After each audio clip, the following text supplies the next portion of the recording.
لو انت يهمك انك تعرف معلومات قوية وسهلة ومبسطة تخص قرارك العقاري، سواء ان انت كنت مالك عقار عايز تبيعه او تأجره، او ان انت كنت بتبحث عن عقار انك تشتريه او تستأجره، في مصدر هيهمك قوي وهيفيدك جدا، وهو السلام عليكم ورحمة الله وبركاته. معاكم احمد ابراهيم صاحب شركة الحبشي التسويق العقاري.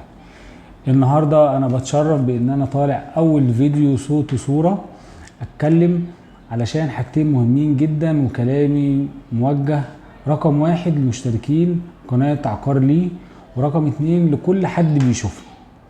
اول حاجة انا بشكر جدا جدا من قلبي كل واحد دخل قناة عقار لي واشترك فيها بعد ما شاف فيديوهاتنا، او حتى لو حد دخل شاف الفيديوهات وما اشتركش فيها. انا بشكرك جدا لثقتك فيا بان انت مستمر معايا، وفي نفس الوقت انا بشكر كل واحد شجعنا بكلام جميل ايجابي في التعليقات على الفيديوهات وعلى العقارات.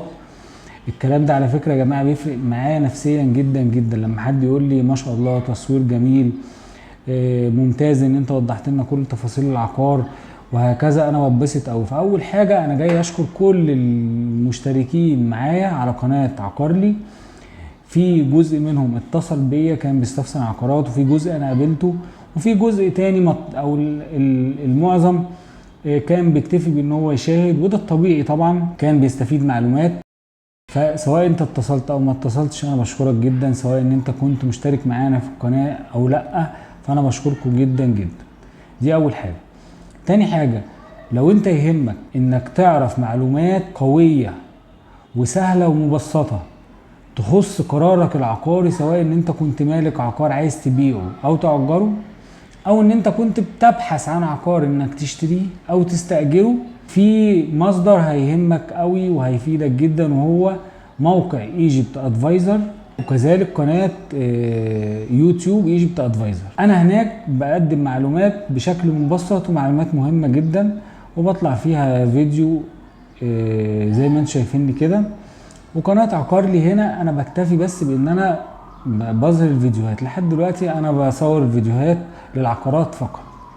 فانت لو بتدور على ان انت تحسن من جودة قرارك العقاري، ادخل على القناة، وانا هسيب لكم اللينك بتاعها. ادخل على القناة واشترك فيها وشوف الفيديوهات اللي فيها، هتستفيد جدا جدا. وكمان في صفحة فيسبوك ممكن انكم تشتركوا فيها. اتمنى ان شاء الله ان كل دوت يفيدكم، ولو في اي حاجة احتجتوها ادخلوا على الفيديوهات، ولو في حاجة مش واضحة لكم اسألوني عليها. علقوا بتعليقات ايجابية، خلوني كده اتشجع ان انا انزل كمان فيديوهات. لو حد عايز يفهم حاجة معينة في العقارات برضو يكلمني هناك، وان شاء الله اتقابل مع كل واحد فيكم وافيدكم قدر المستطاع. كان معكم احمد ابراهيم من قناة عقارلي.com. شكرا.